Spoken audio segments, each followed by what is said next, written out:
If poetry is on one end of the spectrum and physics is on the other, music and rhythm lies on the center, which is equidistant from both poetry and physics. Because obviously poetry has a rhythm. That's what it makes it beautiful and enchanting to hear.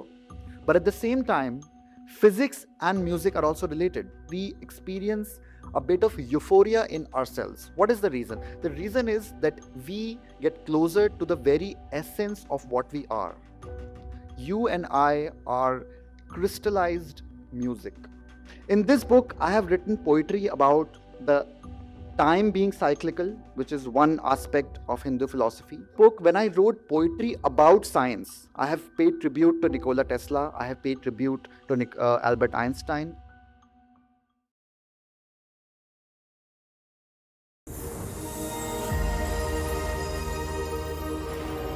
Namaskar, this is Omer Ghazi here. And thank you for all the organizers for inviting me for this beautiful event, very nicely curated. So, what is this session about? I do not believe that I possess any kind of information or knowledge to be giving a talk on such a vast and deep topic called poetry, physics, and the seeker's universe. But in this session, what we will do is I will try to put my experience and a little bit of understanding on the table, and we'll together try to understand a little more about life's biggest questions and the deepest mysteries. So, with your permission, I would like to take you all on a journey with me. In the next few minutes, let's do a bit of time travel and go back to ancient history and understand the deep historical heritage of Bharatvarsh. Now, before I delve into what my book is about, the cosmic dance, or we go into the poetry, physics, and the seeker's universe, I want you all to just focus for a bit on the fact that India, Bharatvarsh, has been a land of answers for thousands of years. So, on this journey, let's first focus on the fact that India, Bharatvarsh, has been a land of answers. For thousands of years, people from all over the world, whenever they encountered the big questions in life, the biggest mysteries, like, is there a God? Who created the universe? What am I? Who am I? What is my purpose? These are the questions that people have been coming to India to find the answers for. And not only thousands of years ago, but even today, it's a continuous surviving civilization. So, the first thought I want to leave you with is, what is the reason that India has been a land of answers for not only for centuries, but millennia? That is the first thought I want to leave you with. And this is something that we'll understand over the course of my session and my talk, and we'll understand it together.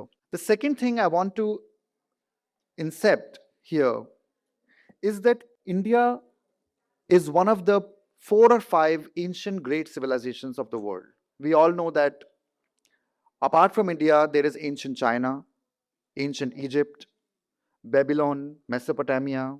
You go to South America, you have Mesoamerican Incas.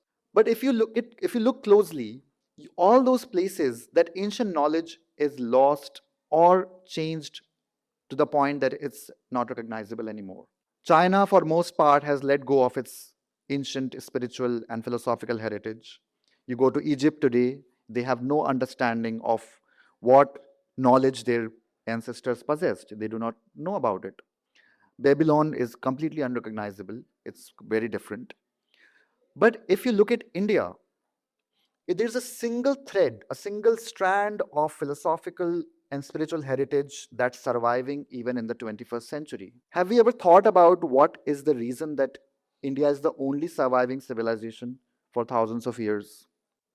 This is the second thing I want to leave you with, and we will try to understand it through the course of these are the 2 things we'll try to unravel in this session. Now, let's look at the topic. It says poetry, physics, and the seeker's universe. Now, there's something really interesting here. On the surface, these 2 domains are looking very separate. Physics is beautiful in its own way, but it's hard sciences.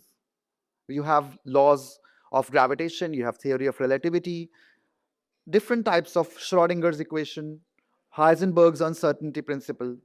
It's beautiful in its own way. But at the other hand is poetry that makes life beautiful in a completely different way. It's arts. So you see that there is a kind of beauty in physics, there is a kind of beauty in poetry. So it naturally begs the question, is there a link between the two? It's an interesting question. Let's reflect for a moment. What can possibly be the link between physics and poetry? The answer, according to me, is music. If poetry is on one end of the spectrum and physics is on the other, music and rhythm lies on the center, which is equidistant from both poetry and physics. Because obviously poetry has a rhythm. That's what it makes it beautiful and enchanting to hear. But at the same time, physics and music are also related. If somebody here plays any musical instrument like the guitar, they would know that terms like frequency is used in both physics and music. Terms like pitch is used in both physics and music. Tempo. These terms are why? Because rhythm and music is the very essence of being. That is why it makes poetry beautiful and it makes physics beautiful. That is one link that we can explore between these two topics, poetry and physics. So this tells us that music is very central to our existence. Now let's go back to the question that I posed earlier. What is the reason that India is the only surviving civilization out of 4 or 5? One of the answers, according to me, is that all the ancient heritage and spiritual traditions are preserved in India through poetry and rhythm. These are the oral traditions that cannot be killed, that cannot be erased. Despite invasions, despite plundering, despite conversions, today the same shlokas, the same stotrams, chants, and hymns survive in their original form for millennia because they are preserved through rhythm and poetry. I'm sure all of you know that it's almost impossible to write prose in Sanskrit. Sanskrit in itself is a very rhythmic, poetic language. And that's what makes it scientific also. Because when you read ancient Hellenistic philosophy, I'm a huge fan of Greek, ancient Romans and Greeks and their contribution to philosophical traditions. You read Aristotle, you read Epicurus. It's very interesting, but at the same time, it is not very rhythmic. It's dry. It is dry intellectual inquiry into the nature of being and nature of self. But it is not fun. It is not catchy. It is not something that you want to memorize. That is one of the reasons that this tradition is surviving for millennia. Another thing, so that shows us that rhythm is important. Now, it's not just the poetry of the ancient times. Even today, the modern science tells us that the rhythm and music is the essence of our being. How? In 20th century, when we invented the electron microscope, we started zooming in on the material things, the molecules and the atoms and the subatomic particles, and we noticed something very curious for the first time, that every atom that makes up you and me vibrates at a certain frequency. When did we get to know this? We get to know this less than 100 years ago. That everything that makes up matter as we see as still, we don't see any movement in matter on the surface. But if you zoom in enough, we see that everything vibrates at a certain frequency. That is extremely curious. Why? The reason is that every atom that makes up you and me is resonating at that frequency. That means you and I also have a certain frequency about us. And when we listen to a song, or when we listen to a musical instrument, or any musical piece that matches with that has resonance with our own frequency, we like that song. We want to dance. We want to just let go, we forget everything. We experience a bit of euphoria in ourselves. What is the reason? The reason is that we get closer to the very essence of what we are. You and I are crystallized music. All the matter is basically sound in physical form. There is something very interesting called cymatics. I'm sure many of you have heard about it, Cymatics. What it means is that you put grains of sand on a piece of cardboard or a paper, and you vibrate that piece of paper at a certain frequency. Those grains of sand start arranging themselves in beautiful patterns, which very curiously look like mandala art. And I have not been able to solve this mystery. How did the ancient rishis know that these patterns, this mandala art, you see that mandala art has been going on in Tibetan Buddhism and Indian traditions for thousands and thousands of years. We don't even know when it starts. So how did they know about this? I don't know. But the thing is that this is not accidental. This preservation of oral traditions in poetry and rhythm is not accidental. How do I know this? Because the ancient rishis and gurus have talked about this.